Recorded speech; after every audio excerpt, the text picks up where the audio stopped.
Hello everyone, the Bong ভয়েসে আমি আপনাদের সঙ্গে তপব্রত। ধর্মতলা কাণ্ডে প্রথম গুন্ডা দমন আইন প্রয়োগ করা হবে এমনটাই জানালেন বিধানসভা থেকে মুখ্যমন্ত্রী শুভেন্দু অধিকারী।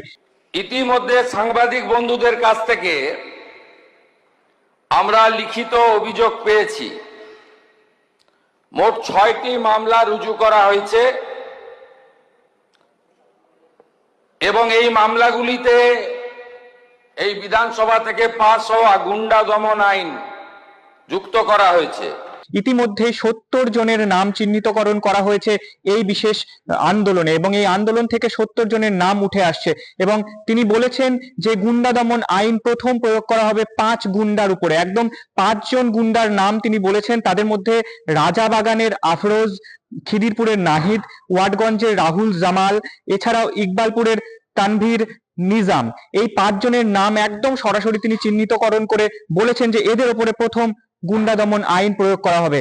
সুনির্দিষ্টভাবে ৬টি মামলা দেওয়া হয়েছে। মোট ৬ না ৭টি মামলা, এন্টালি থানাতেও একটি মামলা হয়েছে। এই মামলাগুলোতে গুন্ডা দমন আইনকে যুক্ত করা হয়েছে এবং প্রায় ৭০ জনকে চিহ্নিত করা হয়েছে, যাদের একজনও ছাত্র নয়, যারা একজনও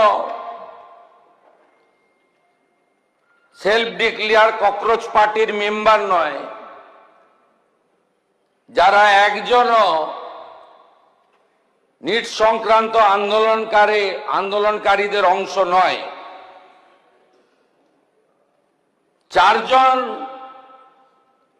কুখ্যাত লোকের নাম আমি এখানে বলছি, যাদেরকে আমরা ছাড়বো না।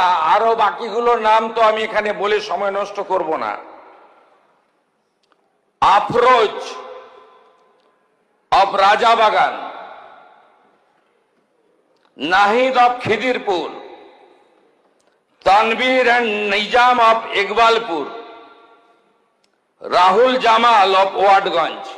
ইতিমধ্যে তিনি জানিয়েছেন যে পুলিশ সংযত ছিল, পুলিশের ওপর ইচ্ছে করে জোরপূর্বক আক্রমণ করা হয়, সেই আক্রমণের জেরে পুলিশকে প্রতিরোধের ভূমিকা নিতে হয়, কিন্তু পুলিশ সংযত ছিল এবং শেষ পর্যন্ত ধৈর্য রেখেছে সমস্ত বিষয়ে। ইতিমধ্যে সাংবাদিক নিগ্রহের যে ঘটনা ঘটেছে তাতে প্রথম গুন্ডা দমন আইন আসতে চলেছে বলেই মুখ্যমন্ত্রী জানাচ্ছেন। কিন্তু এন্টালি থানায় যে অভিযোগ জমা পড়েছে সেই অভিযোগের কপি অনুযায়ী আমরা দেখতে পাচ্ছি বিভিন্ন ধারায়, বিভিন্ন বিএনএসে এই মামলা রুজু করা হয়েছে, যেমন সেকশন 183, সেকশন 189, এছাড়াও 189 এর পাশাপাশি 190, 191, সেকশন 223, 285 এবং 304, এছাড়াও সেকশন 3 এবং সেকশন 5, এই সমস্ত ধারায় কিন্তু মামলা রুজু করা হয়েছে। যদি এই রকম ধারায় মামলা রুজু করা হয় তাহলে কেন বলা হচ্ছে যে গুন্ডা দমন আইনের কথা? তাহলে কি এর সঙ্গে গুন্ডা দমন আইনও সংযুক্ত হতে চলেছে? সেটাও কিন্তু একটা ভাবার বিষয় এবং আলোচ্য এবং অতিরিক্ত একটা বিবেচ্য বিষয় যে মুখ্যমন্ত্রী বারবার বলছেন গুন্ডা দমন আইন প্রথম প্রয়োগ করা হবে, তাহলে এতগুলো বিএনএস এর ধারা কেন রয়েছে? তাহলে কি গুন্ডা দমন আইন এর সঙ্গে আবার যুক্ত হবে? এই রকম সমস্ত খবর পেতে চোখ রাখুন দ্য বং ভয়েসে। অবশ্যই সঙ্গে থাকুন দ্য বং ভয়েসের এবং লাইক, কমেন্ট, সাবস্ক্রাইব করুন এই চ্যানেলটিকে।